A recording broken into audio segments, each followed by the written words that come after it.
noite. Esta conferência será gravada agora. Olá, gente, boa noite. Hoje será a nossa penúltima aula do módulo geral. A próxima será sobre cloroquina, que será o Dr. Carlos Brito que irá ministrar. Hoje nós temos o prazer imenso de ter a nossa querida Emanuele, que é lá do nosso departamento, que vai falar sobre o endotélio vascular. Manuele tem uma opção de coisa, tem mestrado, doutorado, pós-doc, a Vi nascer, né? Todo o sucesso dela. Para mim é uma honra muito grande ter a Manuele aqui com a gente. Tá, Carlos?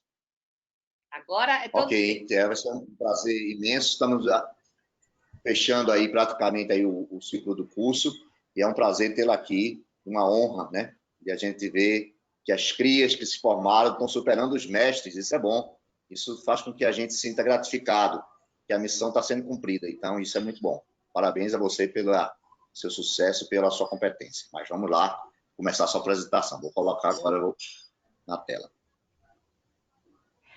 O prazer, na verdade, é todo meu de poder estar aqui com vocês. Eu agradeço na pessoa do Dr. Carlos e da doutora Ângela, mas, assim, a todos os amigos reumatologistas, né, sobretudo os de lá do departamento, que não quero nominar aqui para não esquecer de ninguém. Infelizmente, eu não vou conseguir ficar passando, eu vou ter que ficar pedindo ao Dr. Carlos, porque eu não consegui compartilhar a tela, mas aqui, entre vocês, eu fico realmente bem à vontade, né? Então, eu vou falar para vocês um pouco sobre a COVID-19 e o endotélio vascular. E o endotélio é uma coisa assim que realmente me apaixona. Já faz muito tempo que eu gosto de estudar o endotélio vascular, desde a época da residência médica.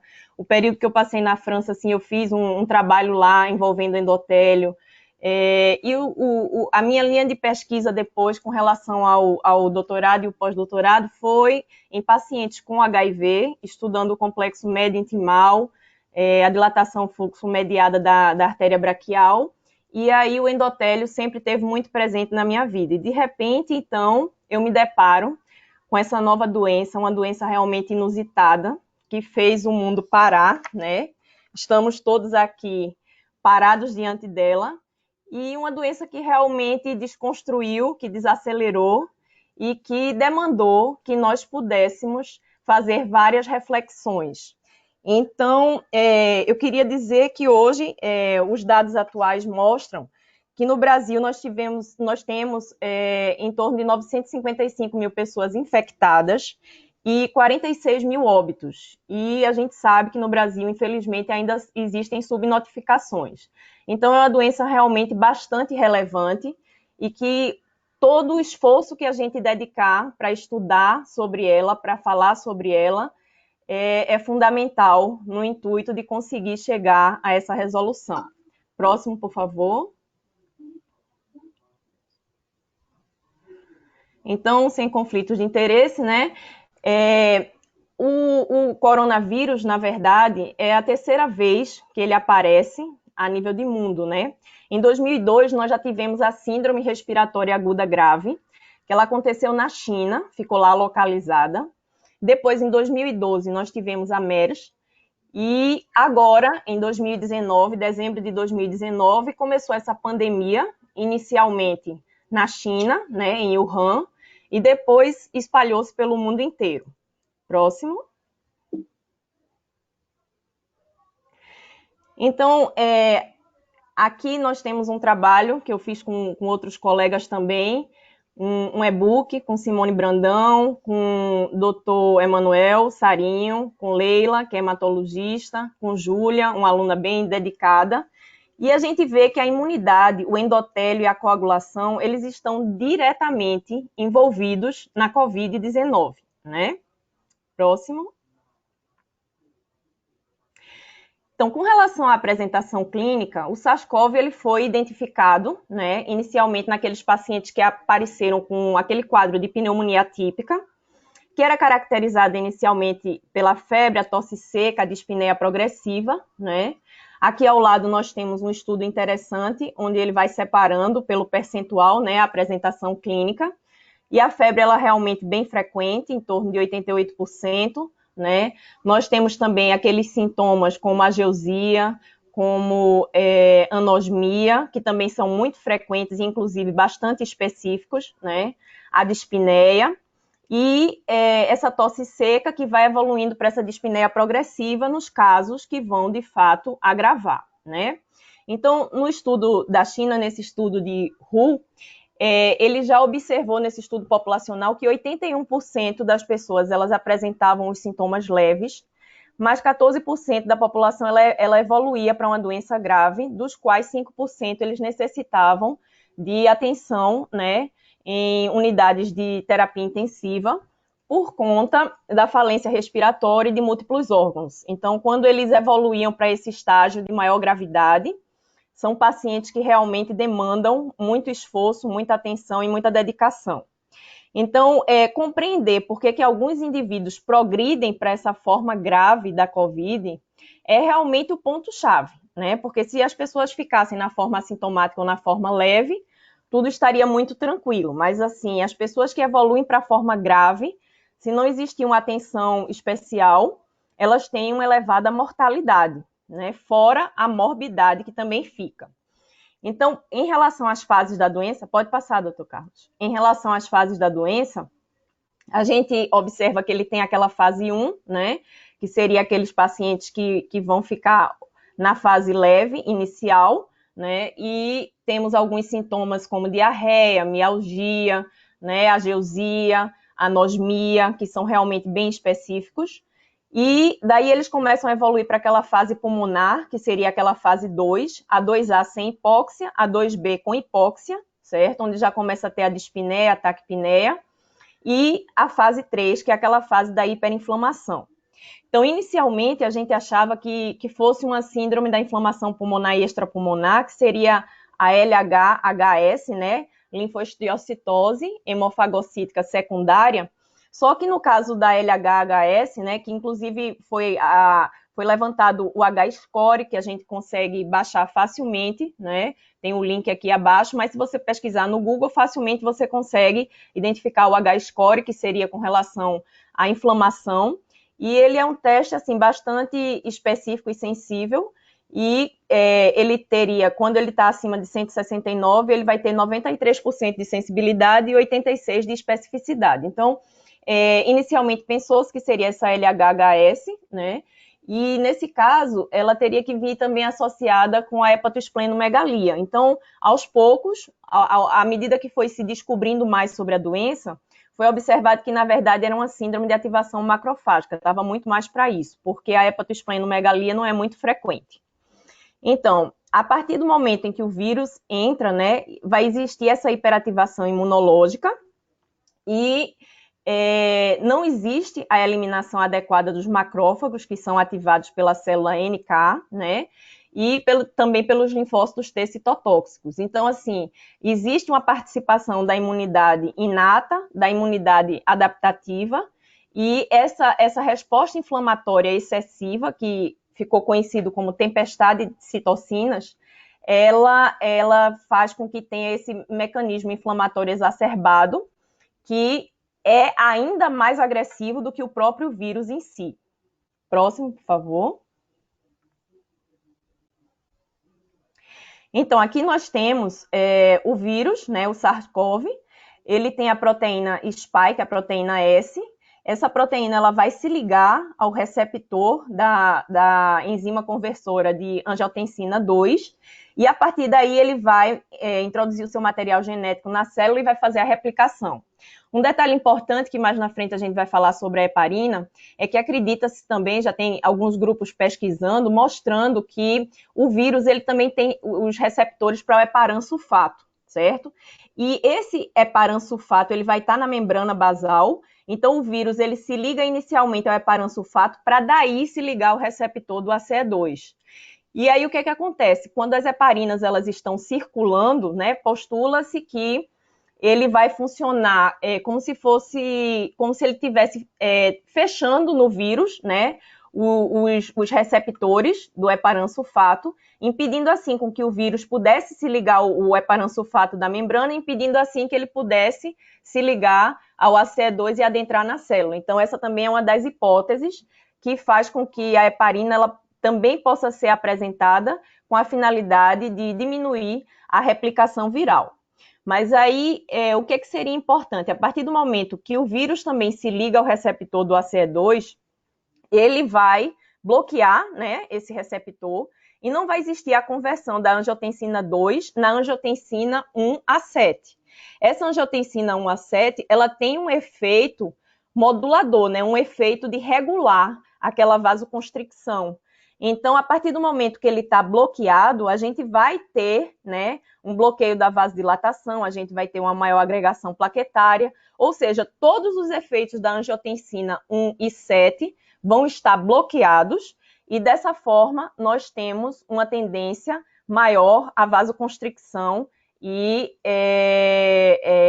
a essa desregulação do endotélio, né? Aqui ao lado, lógico que a gente não vai detalhar, mas são, né, as citocinas, né, interleucina 6, fator TNF-alfa, tudo que está envolvido realmente nessa resposta inflamatória excessiva. Próximo, por favor. Então, a partir do momento que o vírus ele entra nas vias na via aérea, né, na via respiratória, ele vai chegar nos alvéolos, né? E durante todo esse caminho, o que acredita-se é que ele vai desepitelizando, principalmente na região dos alvéolos, né? Ele vai fazer aquele desenluvamento e vai deixar aquela membrana totalmente exposta, né? O fator tecidual ele vai estar exposto. E a gente sabe que o alvéolo ele tem uma relação muito íntima com os capilares, né? E a partir daí, a partir dessa exposição, vai existir uma ativação da cascata de coagulação. Aqui embaixo, vocês podem observar, eu não sei se vocês estão conseguindo acompanhar, infelizmente, assim como a seta está comigo, aí fica mais complicado, mas aí vocês vão acompanhando aí como podem. Então, aqui embaixo, a gente tem o alvéolo, né, em íntimo contato com o capilar.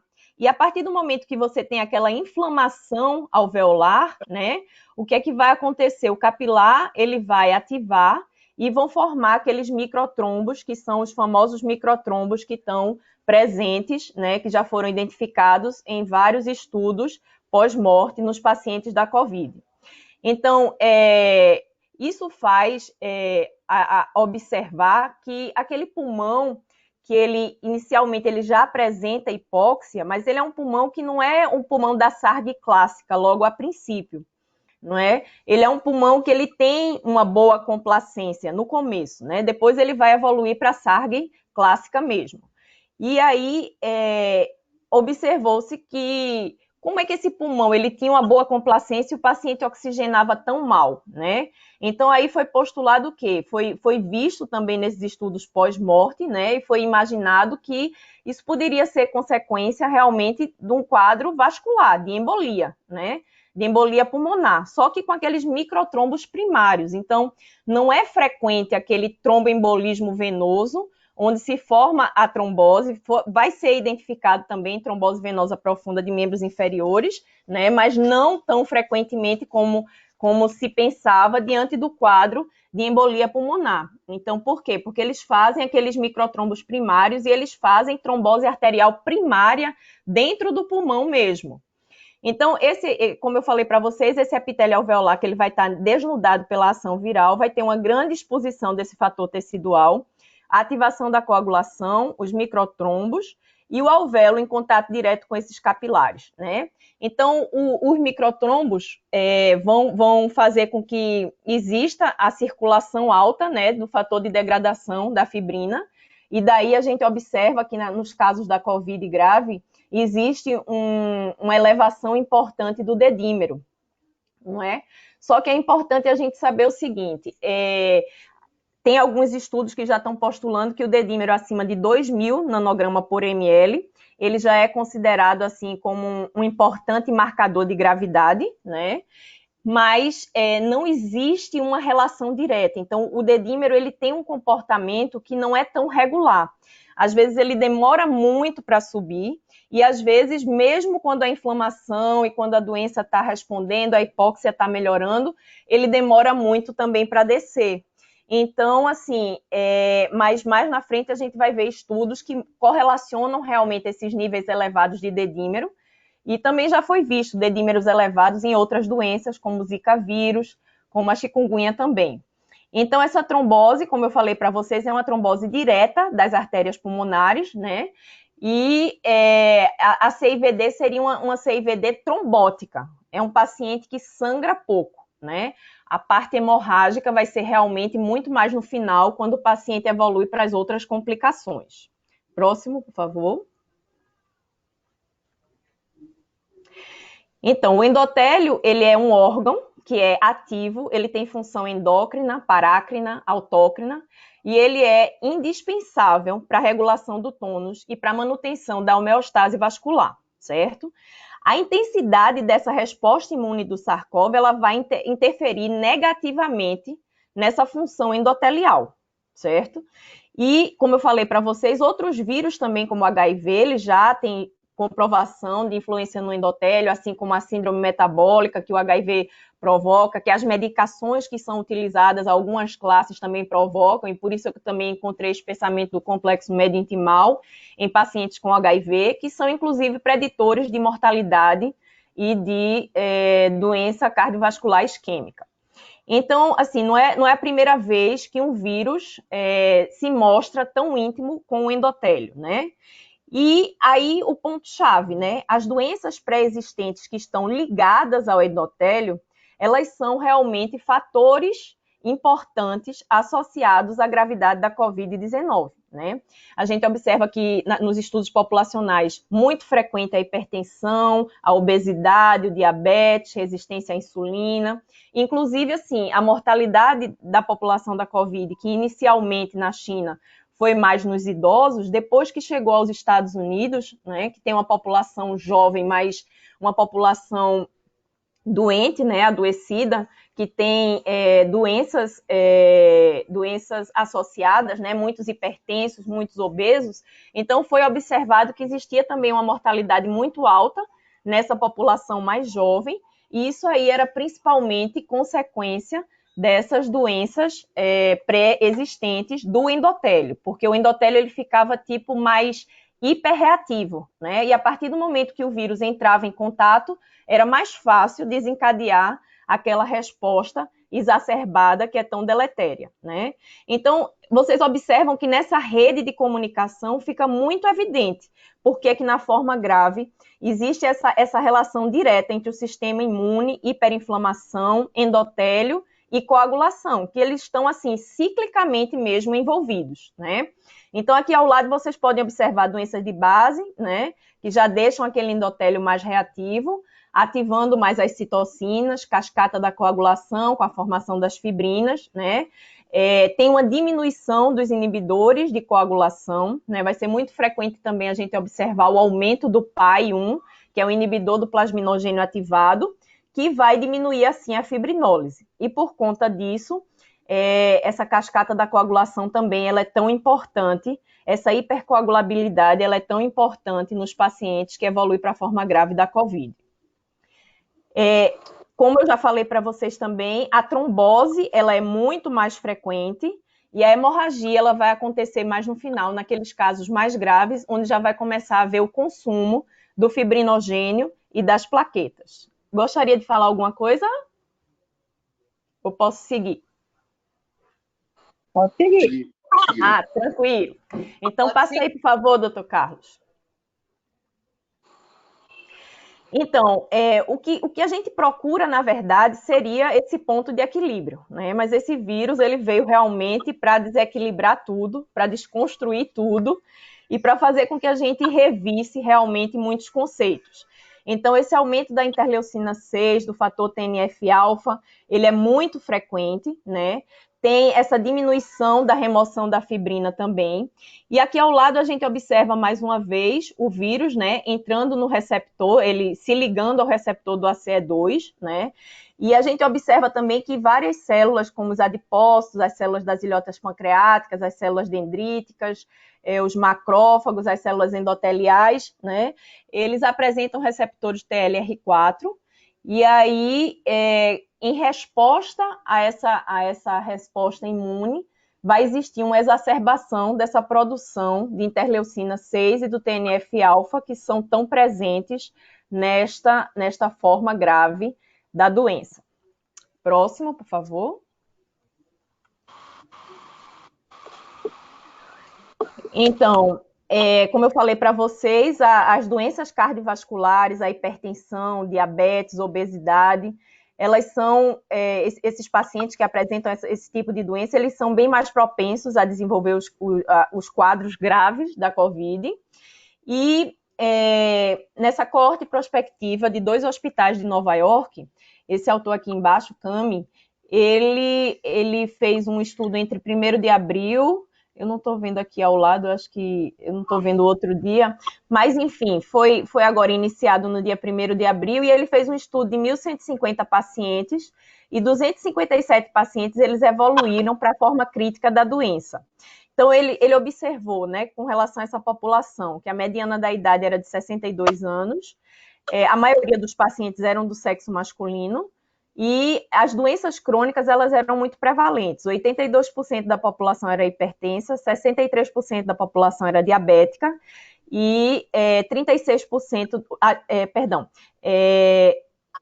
82%, não estou vendo bem aqui, eles tinham doença crônica, 82%, aliás, desculpe, esses pacientes, eles tinham doença crônica em 82% dos casos, e aí hipertensos em 63% dos casos, diabéticos em 36% dos casos, e a obesidade, ela estava presente em 46% dos casos, certo? E eles observaram também que a população negra e latino-americana, ela passava a ter as complicações mais tardiamente. Então, é um estudo interessante, onde faz a análise, né? Ele detalha o aumento do dedímero, o aumento da interleucina 6, o aumento da ferritina, que são muito presentes, né, nesses pacientes que evoluem para a forma grave, muito frequentes, com medianas altas, realmente. E aí, ele analisa também a correlação com esses fatores de risco, essas doenças pré-existentes, que são doenças relacionadas ao endotélio e doenças que deixam esse endotélio mais reativo e mais propenso a responder de forma exacerbada. Próximo, por favor. Ainda aqui uma outra coorte, né, que foram avaliados retrospectivamente os prontuários de 5.700 pacientes em Nova York. Eles também observaram que 57% da população era hipertensa, 41% obesos, 34% diabéticos. Dos 2.634 pacientes hospitalizados, 21% faleceram, certo? E foi observado também que esses pacientes que complicaram mais, né, nessa faixa etária entre 18 e 65 anos, que seria uma faixa etária mais jovem, a mortalidade maior com certeza foi acima dos 65 anos, mas nessa faixa etária mais jovem, né, também existia um percentual alto de falecimento. E aí, os cuidados passaram a ser redobrados, né, e passou-se a observar mais essa questão da associação com os fatores de risco. Observou-se também que quando esses pacientes eles evoluíam para a necessidade de ventilação mecânica, eles tinham uma mortalidade muito alta. 88% dos pacientes, eles chegavam a falecer, né? Então, aqui embaixo, nessa figura, vocês observam o COVID sendo relacionado com o problema renal, né? Nós observamos aqui que 22% dos pacientes, eles entraram em insuficiência renal aguda e 81 pacientes, eles necessitaram de terapia renal substitutiva. Em outras casuísticas, esse percentual foi ainda mais alto, né? E o que levaria a isso, né? Então, a cascata de citocinas, o próprio corpo pulmonale, a disfunção endotelial, né, aquele estado de hipercoagulabilidade com microtrombos, inclusive os microtrombos dentro do próprio rim, a hipovolemia, né, são pacientes que tendem realmente à hipovolemia, e aí, por conta disso, eles, atualmente, os pacientes em unidade de terapia intensiva está sendo tentado deixar um balanço um pouco positivo, né, para controlar também e prevenir esse dano renal. A própria SARG em si, né, a ventilação mecânica, esses pacientes que necessitam também de ECMO, que seria aquela circulação extracorpórea, né? São pacientes, então, que foi observado também clinicamente que eles têm uma maior coagulabilidade dos catéteres de acesso, da ECMO, dos catéteres de diálise. Então, são pacientes realmente muito coagulados. Próximo, por favor. Então, esses estudos aqui são estudos pós-morte, né? São estudos de autópsia, que eu achei realmente muito relevante trazer para vocês, porque foi observado nesses pacientes, né, a endotelite, ou seja, aquela inflamação endotelial. Então, daí a importância do endotélio nessa doença. Então, nos pacientes de autópsia desse estudo de Varga, eles encontraram também a infecção direta do SARS-CoV nas células endoteliais, com inflamação difusa. O vírus, ele fazia o uso, né, do receptor da enzima de conversão da angiotensina 2, que é expresso tanto em pneumócitos como também no revestimento endotelial. E esses receptores, então, eles também estão presentes em múltiplos órgãos. Então, o vírus vai adentrando e vai replicando, certo? Então, nesse estudo aqui anatomopatológico, foi observado essa questão da endotelite e já começaram a ser observados também os microtrombos. Próximo, por favor.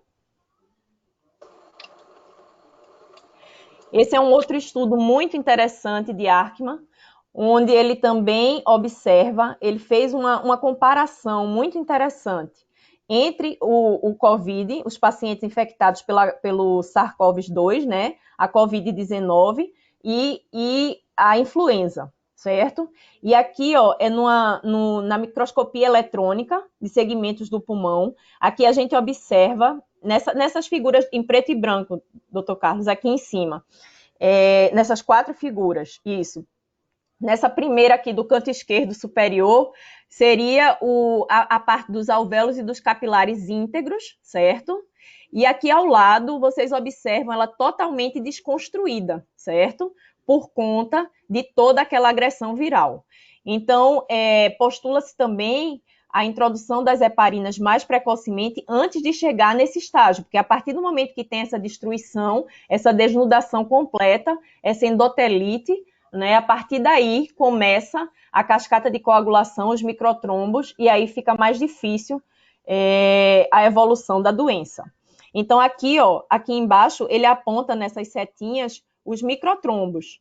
Aqui vocês observam os microtrombos, nessa figura aqui em cima também. Esse artigo é um artigo muito interessante, eu acho que vale muito a pena vocês verem, certo? Então, nesse estudo de autópsia, ele fez a comparação dos pulmões do paciente da COVID versus H1N1, e aí eles observaram que os microtrombos nos capilares alveolares, eles eram 9 vezes mais prevalentes nos pacientes com COVID do que nos pacientes com influenza. Então, foi muito importante esse achado, né? Até para saber como se conduzir diante desses casos, né? E os pacientes com a COVID, eles também apresentavam uma neoangiogênese, então, 2,7 vezes mais relevante do que nos pacientes com influenza. Próximo, por favor. Esse outro estudo aqui, também pós-morte, ele fez um estudo de 38 pulmões de pacientes falecidos com a Covid-19 e ele começou a usar o termo da membrana hialina, né? Ele observou essa membrana, a partir do momento que tem a cascata da coagulação, aquele exudato de fibrina, aquela fibrina residual vai fazendo com que o pulmão vá ficando mais rígido, né? E evoluindo, de fato, para a SARG clássica, né? E provavelmente também isso aí deverá deixar sequelas posteriores, a gente ainda não sabe do desdobramento desses pacientes que precisaram ficar sob ventilação mecânica e que evoluíram para esse quadro tão grave respiratório. Os casos, eles apresentavam, né, uma fase exudativa e proliferativa com esse dano alveolar difuso, foi observado em todos os pulmões, incluindo congestões capilares e necrose de pneumócitos. E esses trombos também foram identificados em 33 casos. Próximo, por favor. Então, eu já falei para vocês, aqui eu não vou me detalhar na cascata da coagulação, não tem espaço para isso, né? Mas a gente sabe que na COVID ele tem um estado de hipercoagulabilidade. Então, assim, lembrando a vocês aqui embaixo, no lado direito, da tríade de Virchow, né? A trombose, ela está aqui na parte central, certo? E a tríade de Virchow clássica seria a estase sanguínea, né? Os pacientes ali acamados, certo? Muitas vezes aqueles pacientes obesos que têm estase venosa, né? São muito mais propensos, certo? A hipercoagulabilidade, que nós já observamos claramente que existe um estado de hipercoagulabilidade, e a lesão endotelial. Então, a tríade de Virchow está totalmente presente nos pacientes que evoluem para essa forma grave da COVID, né? E observou-se assim que existe um aumento da geração de trombina, uma diminuição da fibrinólise, esse aumento do dedímero, que ele não é linear e ele não é assim tão fácil de ficar acompanhando, né? Ele é um pouco errático na sua evolução. Inicialmente tem esse aumento importante do fibrinogênio, e isso inclusive é uma forma de ajudar no manejo desses pacientes. Por quê? Porque quando você tem aquela coagulação induzida por sepse clássica, né, que evolui para CIVD, né, para coagulação intravascular disseminada, esse fibrinogênio, logo de cara, ele é muito consumido. E são pacientes que sangram muito, mas na COVID, inicialmente, eles apresentam esse fibrinogênio alto, e enquanto esse fibrinogênio estiver alto, enquanto essas plaquetas estiverem altas, existe uma margem mais segura de anticoagulação nesses pacientes. Então, assim, o normal realmente é encontrar o fibrinogênio mais elevado nesses pacientes. Depois, na fase mais tardia de falência de múltiplos órgãos, é que esse fibrinogênio vai sendo mais consumido.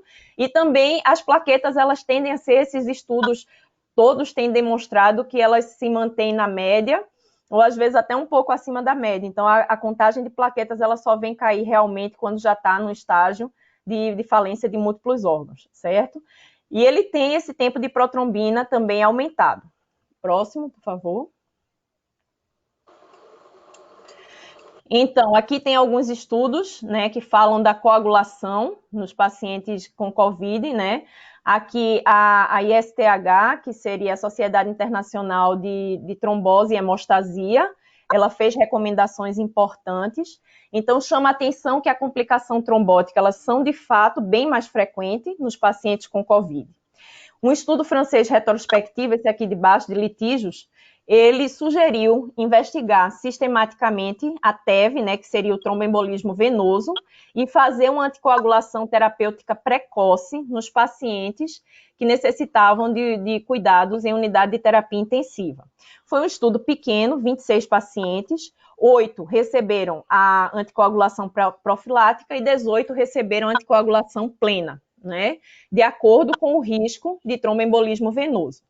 Mas eles tiveram um achado muito importante, eles viram que 69% dos pacientes evoluíram para a TEV, sendo 100% no grupo da profilaxia, ou seja, por isso que hoje em dia vocês ouvem muito falar da dose profilêutica, né, que é uma dose intermediária entre a profilática e a terapêutica, e muito precocemente também se passa para a dose terapêutica na suspeita da doença tromboembólica pulmonar, porque já foi observado realmente que existe essa trombose pulmonar primária e que a trombose ela é muito frequente. Então, 100% dos pacientes nesse grupo de estudo aqui dessa profilaxia evoluíram para trombose e 56% no grupo de anticoagulação plena. Isso é uma coisa que realmente chama muito atenção.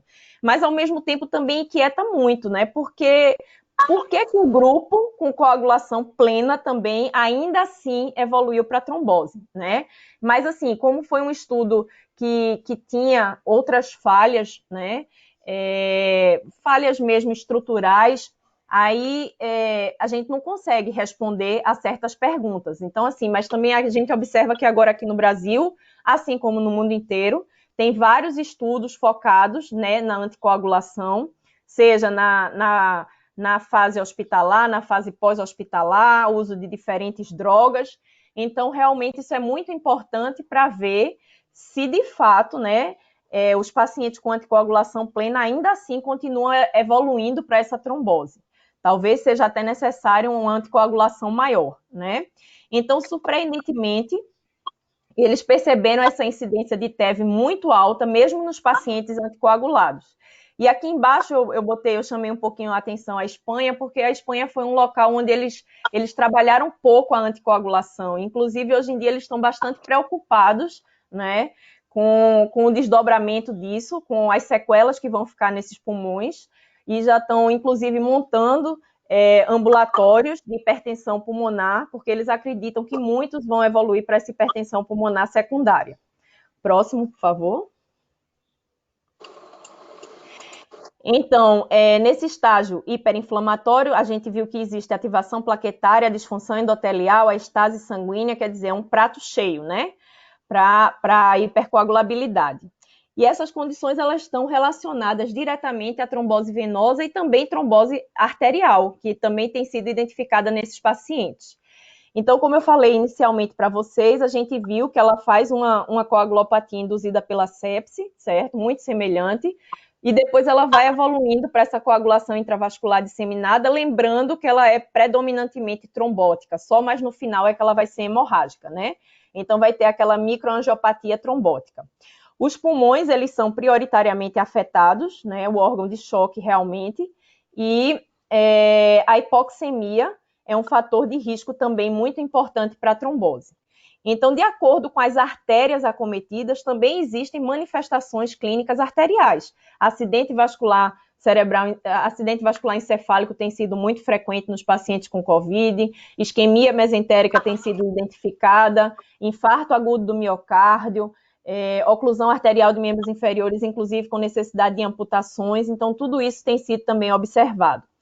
E essa doença também, nas crianças, a gente viu que ela evolui normalmente de uma forma mais benigna, mas crianças maiores também tem sido observado uma associação com a síndrome de Kawasaki, como se a COVID fosse realmente o gatilho. Então, é um vírus que mexe, assim, é um vírus realmente multifacetário, é um vírus que mexe com todas as linhas, né?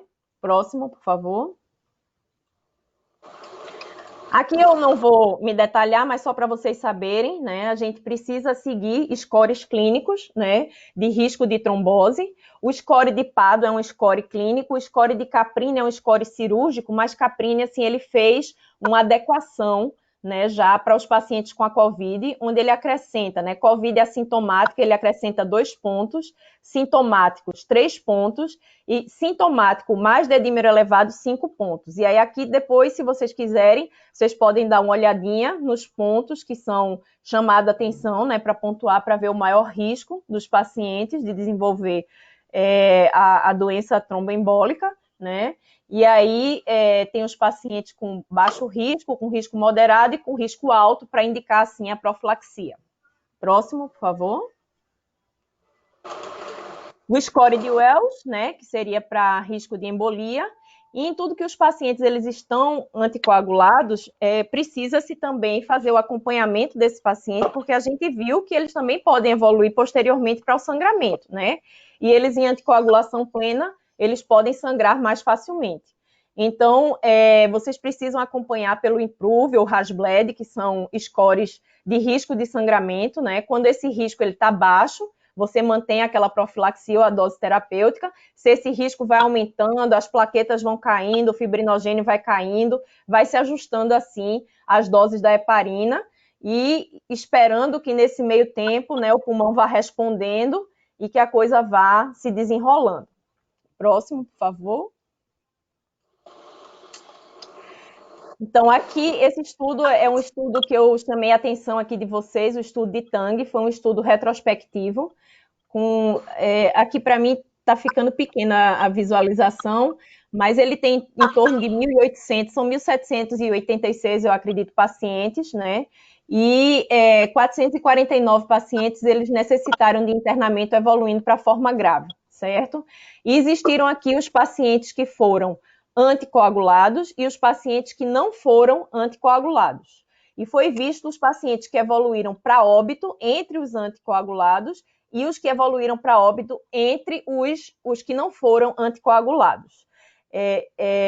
Então, é um estudo assim que, apesar dele ter sido retrospectivo, ele foi o primeiro estudo que realmente chamou a atenção para essa questão da relação da hipercoagulabilidade e do aumento de trombose nos pacientes com COVID-19 que evoluíam para a forma grave. Próximo, por favor.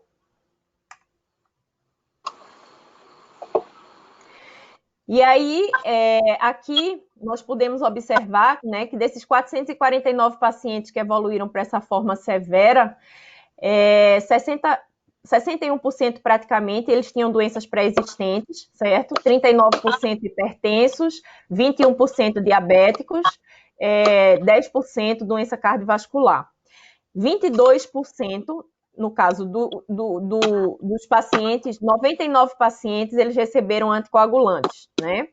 Esses aí, 94 receberam heparina de baixo peso molecular, enoxaparina nessa dose, ou heparina não fracionada, e foi observado, né, a gente vai ver mais na frente, esse score de SIC, né, que seria da coagulação induzida pela sepse, que nos pacientes que apresentaram esse score de SIC maior ou igual a 4, certo? Que foram 21% dos pacientes. Esses pacientes, quando anticoagulados, eles apresentaram uma diminuição significante de mortalidade. Então, inicialmente, quando foi comparado o grupo dos anticoagulados com os não anticoagulados, nos pacientes, no grupo total, né, em todos os pacientes em conjunto, após 28 dias de evolução, não houve diferença significante entre os anticoagulados e os que não foram anticoagulados. Mas quando foi feito um corte, né, separando assim aqueles pacientes que tinham um SIC maior ou igual a 4, certo? Observou-se que existia uma diferença significante, uma diminuição significante de mortalidade naqueles pacientes que foram anticoagulados e também quando foi feito o corte considerando o dedímero 6 vezes maior, né, do que o limite considerado normal. E por conta disso observou-se que existia uma redução em torno de 20% de mortalidade.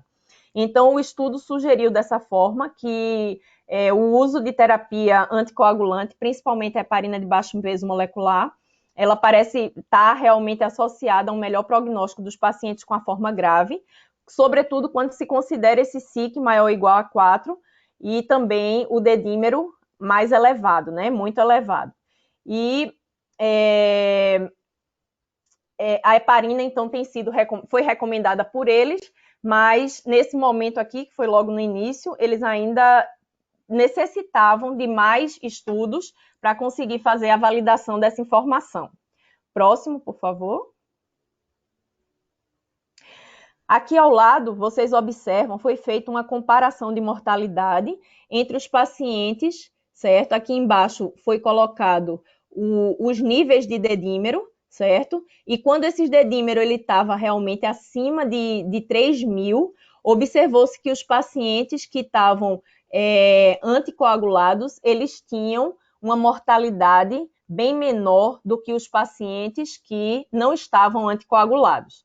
Aqui ao lado vocês podem observar o score de SOFA, né? Porque esses pacientes eles precisam estar sendo acompanhados também, que seria o score o acompanhamento da falência de múltiplos órgãos. E aqui ao lado vocês podem observar como é que é feito o cálculo desse SIC para dizer que o SIC é maior ou igual a 4, né? Então, entra aqui contagem de plaquetas, entra aqui tempo de protombina, entra aqui dedímero, e aí eles observaram, eles chegaram a essa conclusão que se o SIC tivesse maior ou igual a 4, ou dedímero maior do que 6 vezes, eles tinham uma mortalidade bem mais elevada. Próximo, por favor. Então, para falarmos de anticoagulação, a gente precisa estar realmente baseado em evidências, né? Então, as evidências científicas até o momento nos dizem o quê? As evidências científicas nos dizem que a indicação de anticoagulação para os pacientes graves, certo? Existe, assim, a indicação de anticoagulação, mas separando pelas fases, né, os pacientes de fase 1, que são aqueles pacientes pré-hospitalares, a gente ainda não tem como assegurar, né, a importância do anticoagulante. Estudos ainda estão sendo feitos, mas nesses pacientes já hospitalizados, já tem sido comprovado que é muito importante o uso dos anticoagulantes. Então, no caso, naqueles pacientes que têm maior risco de sangramento, certo? Precisa-se fazer a profilaxia mecânica. Não existe ainda indicação de uso de antiagregantes plaquetários para a prevenção dos eventos tromboembólicos venosos, certo? Esse estudo aqui, que foi um estudo que saiu também há pouco, ele ainda fala também das doses profiláticas, certo? E agora, eles procuram acompanhar muito de perto os pacientes, e quando eles têm uma evolução clínica muito desfavorável, né, uma hipóxia agravada, sem que tivesse tido outros comemorativos, né, cardíaco, outras coisas para justificar. Então, mesmo que você não consiga fazer o estudo, a pesquisa da embolia pulmonar, aí você começa a tratar esses pacientes de forma plena, certo? As indicações são essas, porque realmente é muito complicado deixar esses pacientes sem estar anticoagulados. Só um momentinho aqui, porque fica tão pequeno para a minha apresentação aqui. Mas aí, nesse estudo aqui, nesse guia que tem aqui ao lado, ele coloca realmente aquela 40 miligramas subcutânea uma vez ao dia, e ele sugere o ajuste do peso, não é? Os pacientes que tiverem IMC entre 30 e 40, ele já sugere uma profilaxia entre 40 e 60 miligramas dia. Os pacientes com o IMC acima de 40, eles sugerem 40 miligramas subcutâneo de 12 em 12 horas.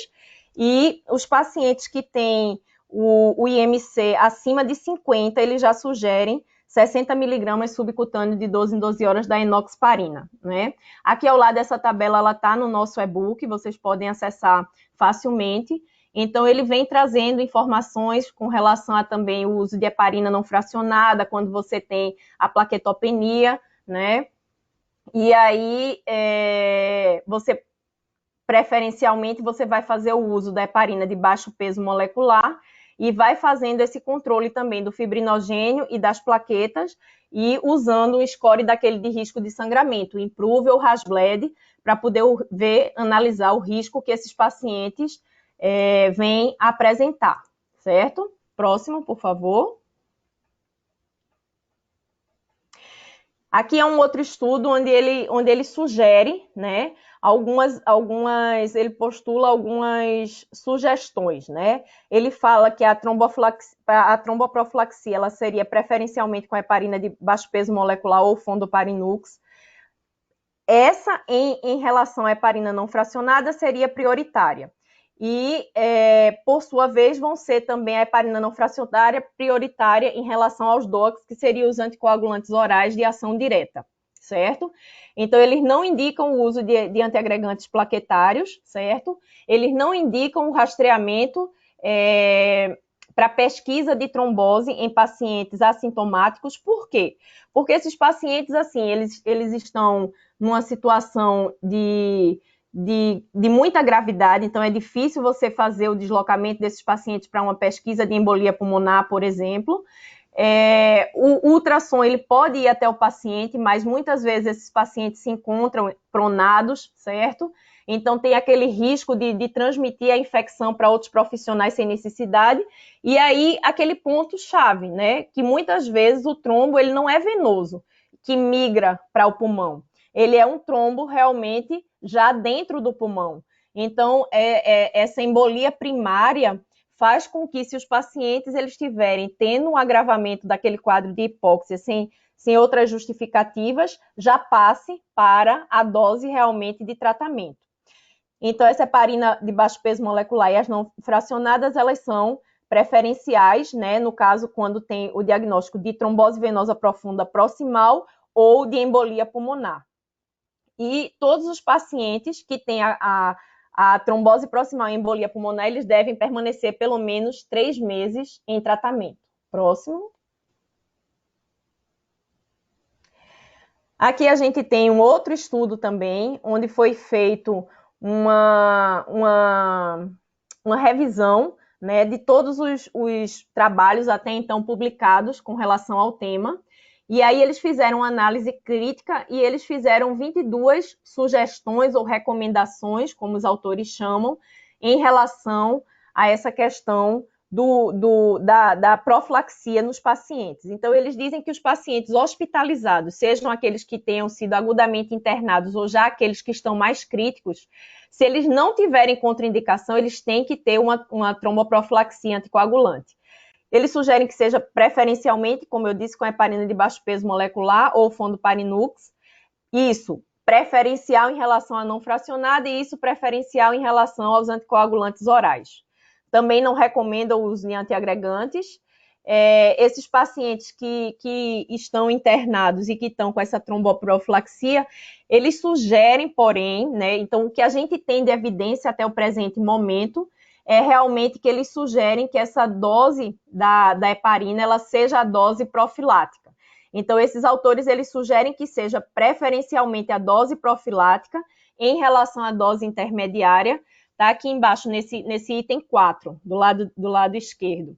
Então, preferencialmente do que aquela dose profilêutica, né, que seria aquela dose dobrada de profilaxia, e preferencialmente do que a dose já de tratamento, a menos que esses pacientes já tenham realmente uma forte suspeita de embolia pulmonar. E quando o paciente ele tem contraindicação para o uso de profilaxia farmacológica, eles sugerem, assim, uma profilaxia mecânica, mas eles não sugerem a associação dos métodos, certo? É importante também saber que naquele caso de TEV proximal ou embolia pulmonar, preferencialmente heparina de baixo peso ou não fracionada, certo? Alguns estudos já começam a querer associar os DOACs, né, que seriam aqueles anticoagulantes orais, mas assim, ainda temos pouca informação para o uso dessas medicações em pacientes internados, principalmente porque são pacientes que fazem uso de várias outras medicações, como os antivirais, e aí fica muito mais difícil o controle e tem mais risco de sangramento, certo? Eles também sugerem um tratamento pelo menos por 3 meses nos pacientes que tiveram tromboembolismo venoso proximal ou embolia pulmonar, certo? E eu não vou entrar nesse grau de detalhamento aqui, mas quando o paciente ele tem também uma embolia importante, né, com estabilidade hemodinâmica e tem baixo risco de sangramento, eles vão sugerir a fibrinólise. Próximo, por favor. Aqui a gente vê o quê? Que as heparinas ela tem realmente essa importância no tratamento dos pacientes com a COVID, e enquanto as evidências até o presente momento só sugerem a dose realmente profilática, a gente tem grupos aqui, como o grupo de Botucatu, que é um grupo de referência para o país, grupos como do sírio-libanês, os italianos, né, que tiveram uma profilaxia, na verdade, uma profilêutica, né? Eles passam para uma dose mais alta, porque eles acreditam realmente que a coagulação, a hipercoagulabilidade, ela tem um efeito muito importante no mecanismo da doença. Então, no sírio, eles sugerem essa enoxaparina 1 mg por quilo dia, dividida em 12 horas. Isso nos pacientes graves, né, gente, que estão internados em terapia em UTI, né? Ou 5.000 unidades da não fracionada subcutânea de 6 em 6 horas ou 10.000 de 12 em 12. E a partir do momento que eles suspeitam da TEV, então passa imediatamente para a dose terapêutica de 1 mg por quilo de 12 em 12 horas, acompanhando assim fibrinogênio e plaquetas. E se for heparina venosa, né, vai deixar o TTPA em torno de 2. E quando já indicativo mesmo de embolia, ele vai deixar entre 2 e 2,5. Lembrando sempre de ajustar para o IMC, certo? Próximo. Então, como eu falei aqui para vocês, é importante fazer os ajustes, né? Aqui em cima esse trabalho é um trabalho muito importante de Clock, onde ele já considera essa dose de 40 mg de 12 em 12 horas na profilaxia, mesmo sem evidência de estudos randomizados ainda. E ele sugere, é muito importante esse cuidado com o peso, né, dos pacientes obesos, o clearance de creatinina, e em não tendo condições de fazer a profilaxia farmacológica, não deixar de fazer a profilaxia mecânica nesses pacientes. É muito importante, porque o estado de hipercoagulabilidade é muito prevalente. Então, assim, se postula que a heparina ela teria um efeito muito importante, não apenas de anticoagulação, né? Ele teria um efeito anti-inflamatório, um efeito imunomodulador, onde ele estaria refazendo aquele glicocálice da membrana basal que foi desnudado, né? Ele também poderia ter um efeito impedindo a replicação viral. Então, isso é uma teoria, tem um grupo inglês e um pessoal aqui também de São Paulo que está estudando em conjunto com eles, onde eles acreditam que o heparan sulfato, né, o heparan sulfato, ele estaria presente na membrana basal, e o vírus ele vai se ligar ao heparan, porque ele tem receptores para o heparan sulfato, e isso é o que favorece a ligação para, então, o receptor da enzima conversora de angiotensina 2. E dessa maneira, o que é que acontece? Aí aconteceria a replicação viral. A partir do momento que vocês têm heparina circulando, vocês vão ter muito heparan sulfato circulando.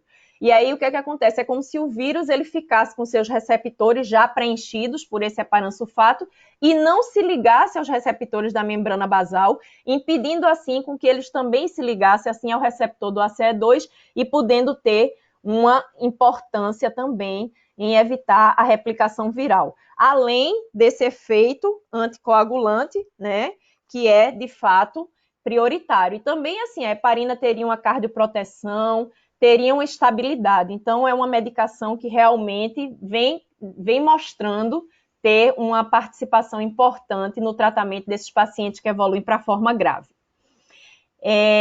Os riscos de trombose aumentada nesses pacientes da COVID-19, então, ele é um risco real, né?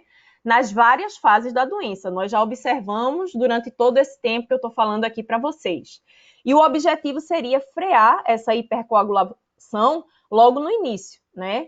Então, existe uma maior incidência clara da doença do tromboembolismo venoso, mesmo na anticoagulação profilática, e a gente viu também estudos já mostrando até na terapêutica, né? Então, por isso é que essa anticoagulação ela é muito importante. Eu acredito que realmente aquele estudo que mostrou a embolia nos casos terapêuticos foi um estudo que não foi muito bem controlado. Eu acredito que a tendência agora nos estudos atuais, randomizados, controlados, seja que esses pacientes com essa dose plena, eles tenham incidência menor mesmo da embolia pulmonar.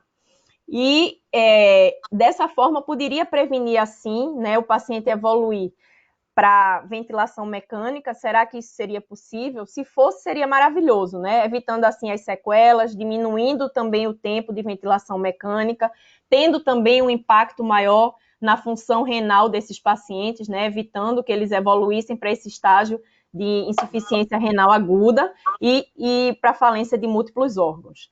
E essa profilaxia pós-hospitalar é uma coisa também que vem sendo questionada, mas atualmente a tendência é que esses pacientes que estiveram internados, principalmente necessitando de suporte, né, em terapia intensiva, que eles mantenham de fato essa profilaxia, porque fica perpetuado esse estágio de hipercoagulabilidade, e alguns estudos estão sugerindo em torno de 45 dias. Nos casos mais graves daqueles pacientes que fizeram ventilação mecânica, tem sido sugerido fazer, quando ele sai da UTI, que ele vai para a enfermaria, desce para a dose profilática da heparina, né, e depois reduz mais um pouco, né, faz inicialmente aquela dose profilêutica, que é aquela dose intermediária, depois a dose profilática de fato, e depois aí sim eles podem evoluir para os anticoagulantes orais e manter pelo menos por 45 dias. Próximo, por favor. E se eles evoluíram comprovadamente para embolia ou trombose venosa profunda proximal, aí teria que manter pelo menos 3 meses, né?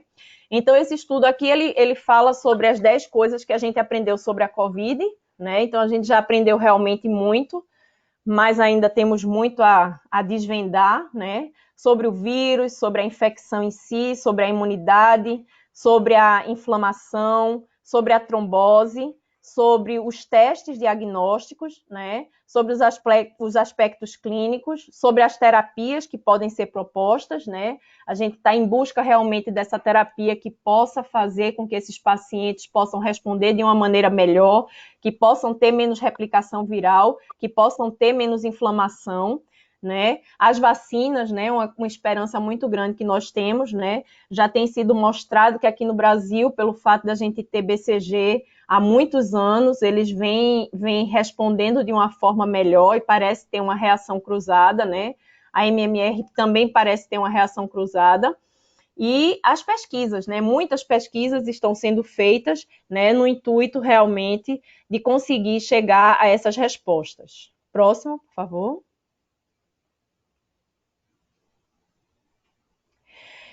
Então, aqui seria aquela questão que eu falei para vocês, né? Os pontos em evolução, os anticoagulantes orais, né?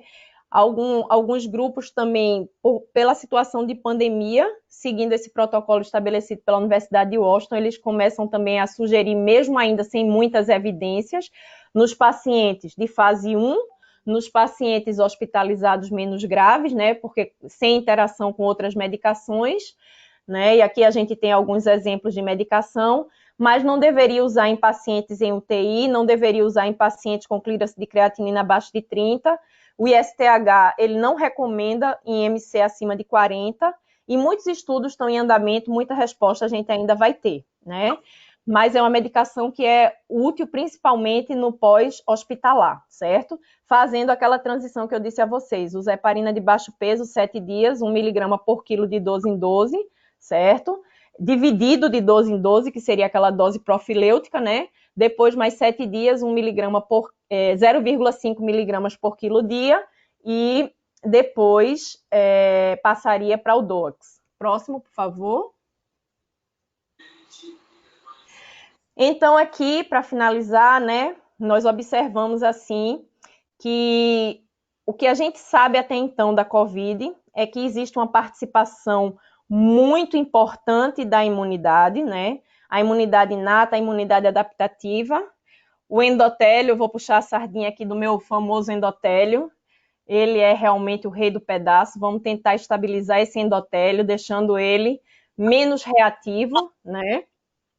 Porque ele estando bem, ele não ativa essa cascata da coagulação. Então, a hipercoagulabilidade, ela também é muito presente. E aqui o foco, né, nessas doenças pré-existentes, hipertensão, diabetes. Então, esse endotélio, ele tem realmente esse papel fundamental nessa agressão viral. O vírus, ele agride diretamente o endotélio, mas, ao mesmo tempo, também tem a cascata da coagulação, tem essa resposta imune exagerada. Então, a gente ainda está tentando descobrir muita coisa, mas muito já foi descoberto. Próximo, por favor. Aqui eu gostaria de homenagear o nosso professor, Dr. Nicodemos, que veio a falecer hoje. Ele era o diretor do Centro de Ciências da Saúde, de lá da Universidade Federal de Pernambuco. Uma pessoa muito querida que vinha internado, né? Por ele já tinha uma doença de base pulmonar muito importante, né? Já tinha tido outros internamentos também, mas infelizmente, por conta da Covid, ele veio a falecer, né? Na verdade, foi um acúmulo de complicações.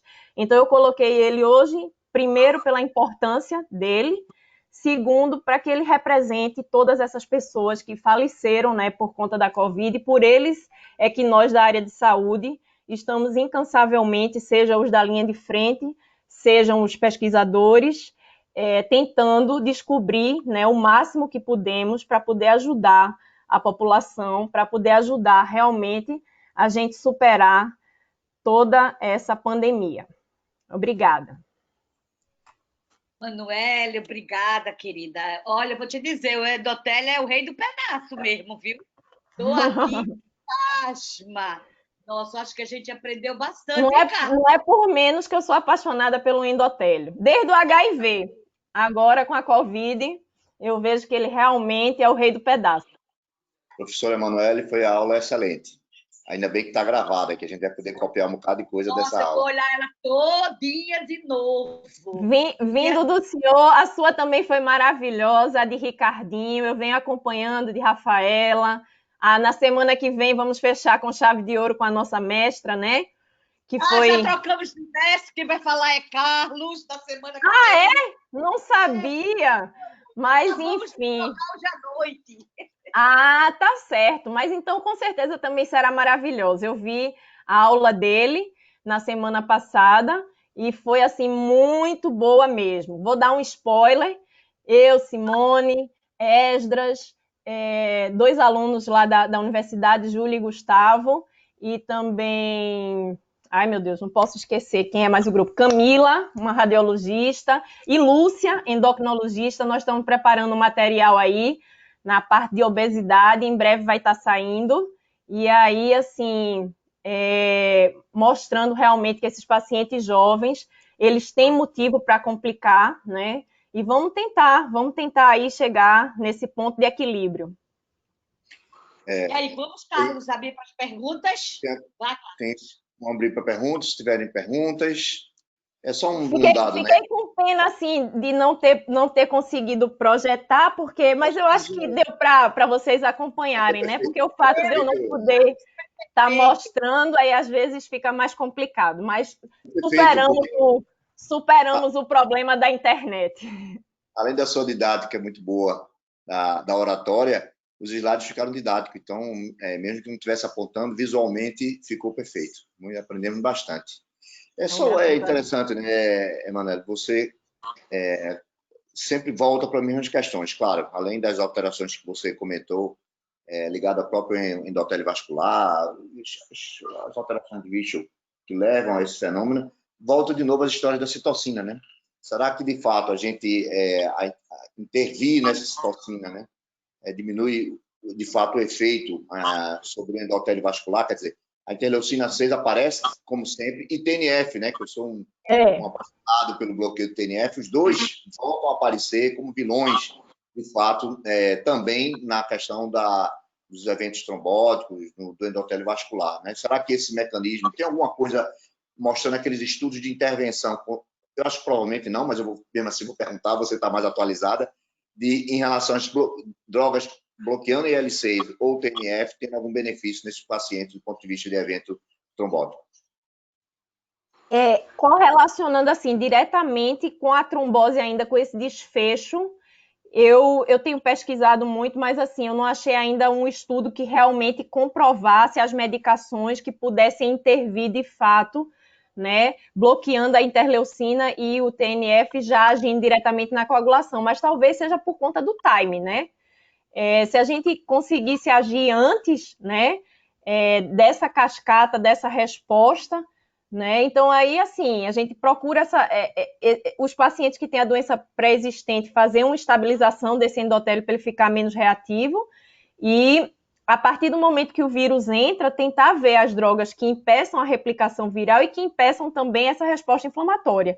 E, a partir do momento que a resposta inflamatória já estiver desencadeada, de tentar conseguir, né, reverter o mais rápido possível, entrando no balanço com a coagulação também, né? Então, assim, é um jogo assim de muita sutileza, né? A gente observa que são pequenas nuances assim que você tem que estar naquele equilíbrio. Você vê, por exemplo, que o paciente está na dose profilática, passa para profilêutica, dali você já empiricamente já passa para terapêutica, fica ali balanceando o SOFA, o fibrinogênio e as plaquetas para poder ver se eles começam a cair, você já diminui a heparina, né? E aí seria isso, né? Aí o uso das medicações na fase mais precoce, Inês acabou de perguntar aqui, os antiagregantes plaquetários, tem estudos, né, Inês, que estão sendo feitos nesse sentido. O que eu falei aqui naquele trabalho, foi o uso de antiagregante como forma de evitar tromboembolismo venoso, né? O venoso realmente não. Mas, assim, como forma de estabilizar o endotélio, tem estudos, sim, que estão sendo feitos, né? O uso também de corticoides, o uso de imunomoduladores. Então, assim, doutora Ângela, acho que sabe explicar melhor aí com relação aos imunomoduladores, mas aí, porque é tanta coisa para a gente estudar que não dá para a gente acompanhar os artigos de tudo, né? A gente tem que seccionar. Um acompanha isso, outro acompanha aquilo, para poder ver se em conjunto todo mundo consegue se entender. Mas aí, assim, eu não vi ainda estudos, mas muitos, na verdade, ainda estão em andamento, que mostrasse o uso desses inibidores, né, de citocinas, evitando o desfecho, né, a coagulação. porque também agora ele já vem associado, né? O uso dessas medicações são pacientes que usam antiviral, que usam antibiótico, que usam anticoagulante, então vai ser também difícil descobrir, né, o que foi a cereja do bolo ali, né? Eu acho que, na verdade, é um conjunto de coisas, depois que desencadeia as complicações, né?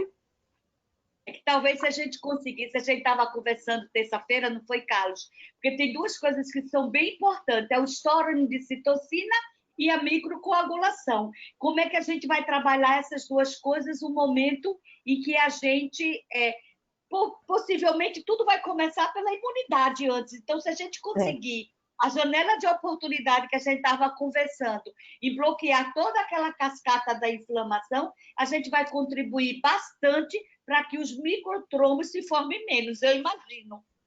Tá entendendo?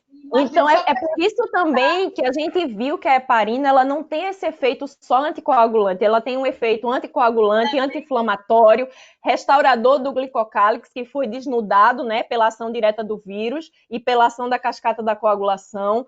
Ela tem também esse efeito de bloquear o heparansulfato, né, o receptor, e assim ele impede que o vírus também se ligue, impede replicação.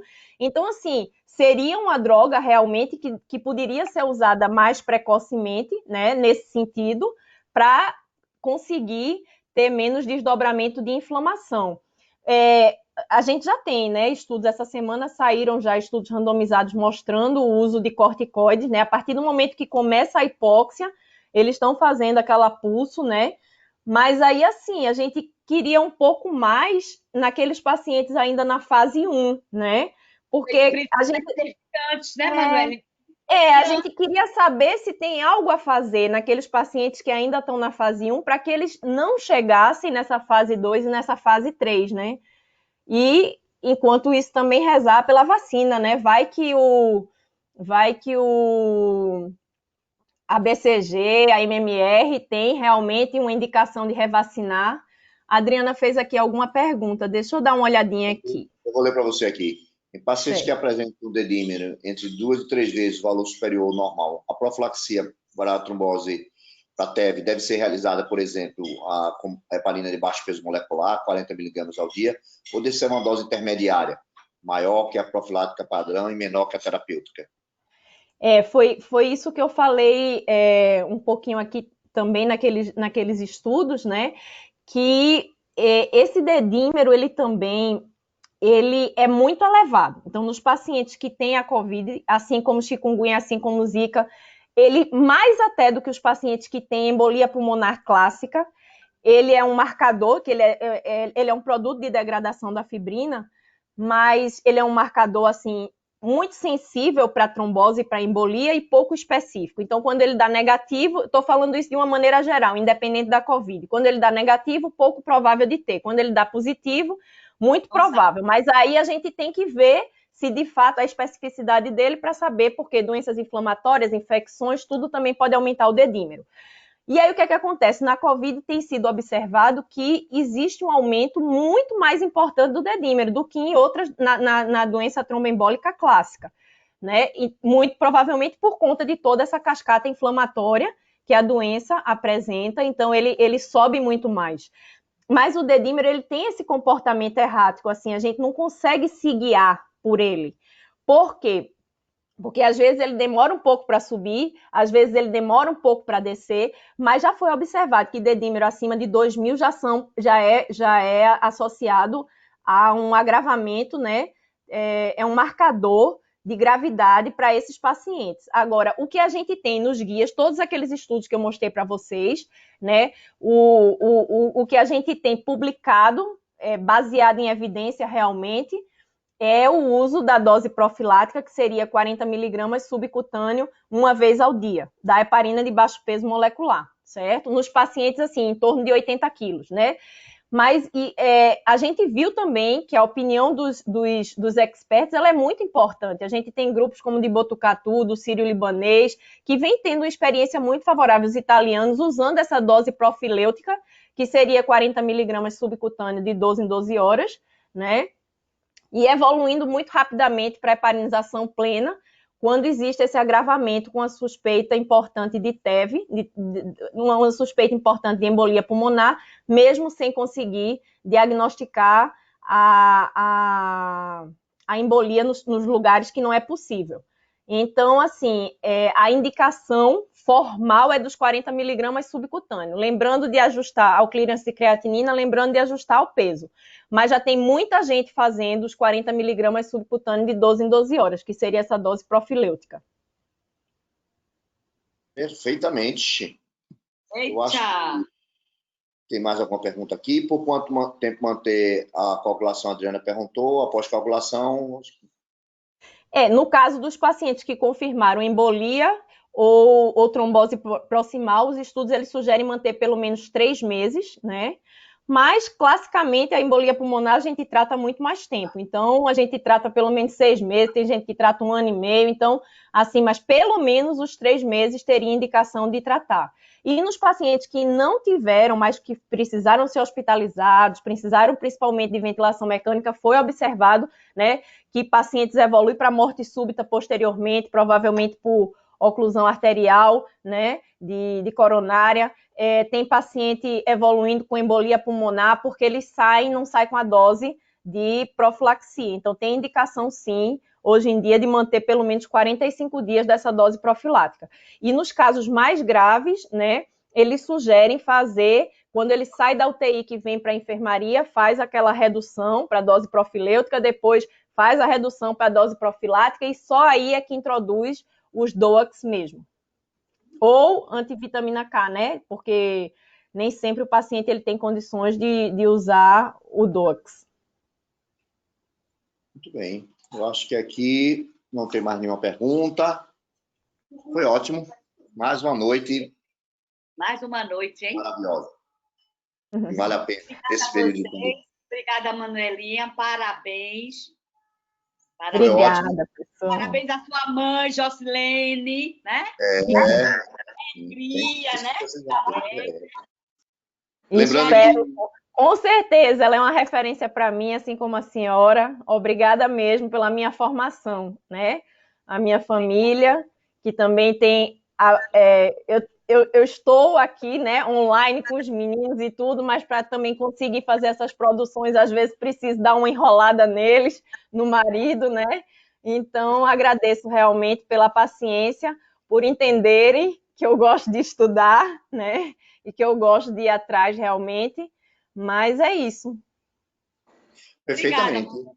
Agradecer, então, lembrando que a quarta, a cloroquina não vai ser habitual, a discussão é, na verdade, falar como foi construído ou desconstruído essas questões, e focado um pouquinho nas discussões de tipo de artigo científico, análise, o que é que a gente tem, na verdade, apesar de ter tantas já evidências, mas por que foi construído esse conceito da hidroxicloroquina? Quais foram os argumentos, né? Qual foi as metodologias científicas? Então, vai passar um pouquinho por essas discussões de a gente fazer esses artigos, esses pré-print, pré-prova e artigos publicados, que geram uma grande confusão no dia a dia. Não esquece de gravar, porque eu não vou poder estar no começo, estou logo avisando. Tá bom. Obrigado, Manu. Parabéns para você aí. Obrigada, pessoal. Vamos lá. Obrigado mais uma vez. Boa noite. Até logo. Boa noite. Boa noite.